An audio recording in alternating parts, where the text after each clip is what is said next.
Listen here, Easter Bunny. This year, I want you to hide those eggs really well for me, okay?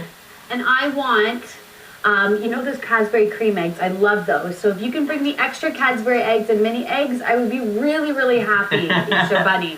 Well, you know what? Maybe the jig is up. It's not exactly Easter Bunny. We have Sprout here, and he was actually a rescued rabbit thanks to Rabbit Rescue Incorporated. We have Haviva Lush, the executive director here, talking to us all about it. How are you? How are you, Good. How are you guys? Great, He really thank does you. look like the Easter Bunny, doesn't He really does. He really does. And he was actually really small when we got him. We got him last year. He was surrendered to the SPCA along with almost 400 other rabbits that were being raised for meat and kept in really horrible conditions. And he's come a long way. He's doing really, really well. But people don't realize when they get the cute little Easter Bunny how big they can actually get. He's about 11 pounds. And as soon as Habiba brought Sprout in studio, I'm like, this is the largest bunny I've ever seen, or largest rabbit I've ever seen. He's huge. How many inches would you say he is? He's pretty big. Now, he's in New Zealand, but there are actually larger breeds. A Flemish Giant can get up to about 20 pounds. Wow. 20 About double what pounds, he my is. goodness. This guy, but he's big. huge, but He's heavy, yeah. gorgeous. And I want to mention, you know, the eyes, the red eyes, because I know it kind of freaks a lot of people out. They don't like it, but do you know why the eyes are red? Yeah, it's just a lack of pigmentation, and they see fine. It does bother a lot of people. Yeah. But it's just a lack of pigment. Let me ask you this question. Do rabbits make good pets for children? Rabbits make wonderful pets, but we really don't recommend them for children. Rabbits are a lot more responsibility than people realize at first. It's too big a job for a child to have. They don't really like to be picked up. It's quite scary for them, and they're pretty scared of loud noises, so that can be frightening. So what would be, you know, as a pet, what would be the ideal household if people out there looking to possibly have a rabbit as a pet? yeah, well, keep in mind any other pets that you have at home.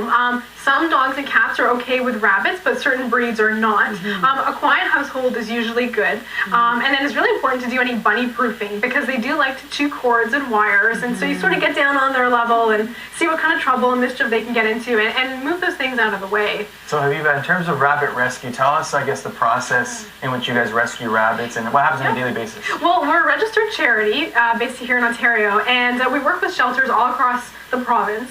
They call us when the rabbits there are out of time, when they don't have any space left, and they're going to be euthanized. So we get them in, we get them spayed and neutered, and any medical attention that they need, and then we get them into foster homes, and the foster parents socialize them, and then we go about finding them new homes. That's great. And I don't think people realize just, you know, when they go to an animal shelter or even like, you know, your own personal rabbit rescue, you know, just the amount of rabbits that are unwanted that really do need homes. I mean, my best friend just adopted a great rabbit from the inside, but she said that it was filled with rabbits. Tell us a little bit more about maybe You're exactly right. It's a huge problem. Rabbits are the third most abandoned pet right now. And unfortunately, most people don't even realize you can get a rabbit from a shelter. And they really reproduce like rabbits very, very quickly. And a lot of people don't have them spayed and neutered. And then very quickly you have a ton of rabbits on your hands.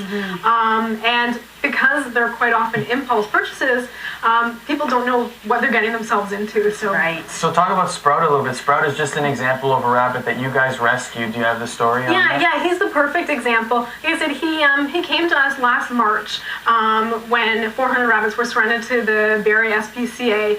He was in really, really bad shape. He almost didn't make it. He had a huge abscess about this big in his side. We did surgery. He stopped breathing. We had to do mouth to nose, get him going.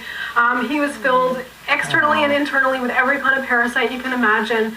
And with the right treatment and our wonderful vets, he did great. And he is the happiest rabbit And now. thanks to Rabbit Rescue Incorporated, we're going to have an Easter, kids. Yes. Thank you very much, Rabbit Rescue Incorporated. Now, how many would Sprout be up for adoption, or how does Rabbit Rescue work? No, Sprout's actually been adopted by myself. He bounced around to a lot of foster homes. I decided he just had to stay with me. But we do have tons of rabbits looking for new homes, and we're always looking for foster homes too. And so if you're not sure if a rabbit is the right pet for you, we can supply a cage temporarily. We spay and neuter them all. See if a rabbit works with your household. Give it a try, and it's a great way to save a rabbit. Now, let's talk about that a little bit. A lot of people think the traditional pets, you know, a cat or a dog or maybe fish. Why a rabbit? Maybe people give some ideas on why a rabbit would be great. Yeah, rabbits are amazing. They're so social. They really love to be with you, love to be petted all the time. Some will jump up on the couch and Sprout's stay with enjoying you. this. He's got a bunch of hands all over. Getting all the attention. He's very happy. Yeah. Again, he's a quiet pet. So no barking, no loud noises. Great for apartments. Great for houses too. They can certainly be free range, really easy to litter train. Once they're spayed and neutered, they don't have that urge to mark territory. So they really make great pets as long as you understand the work involved.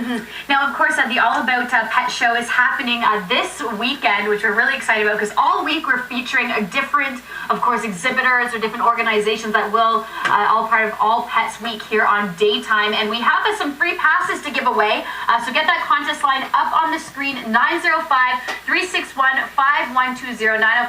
905-361-5120. Let us know that you're calling for the All About Pet Show. And are you going to be at the All About We Pet will definitely Show? be there. Yeah, Friday, Saturday, and Sunday we'll have lots of bunnies that are looking for good homes, treats and toys, everything you need for your bunny. That's great. And of course, for more information on Rabbit Rescue, where can people You can find go to her? our website, rabbitrescue.ca. Everything you need to know is on there. You can contact us, and we'll be happy to help with Thank anything. you, Aviva, so much. Thank you, Sprout. Remember, Thank be you, good Sprout. with the hiding. Unfortunately, Sprout here does not come with the contest. You get tickets to the show, but not. Sprout is shedding everywhere. It's like you can see them flying around. Anyhow, we're thinking about our city after this, and we're gonna see where Sprout's hiding his eggs for Easter.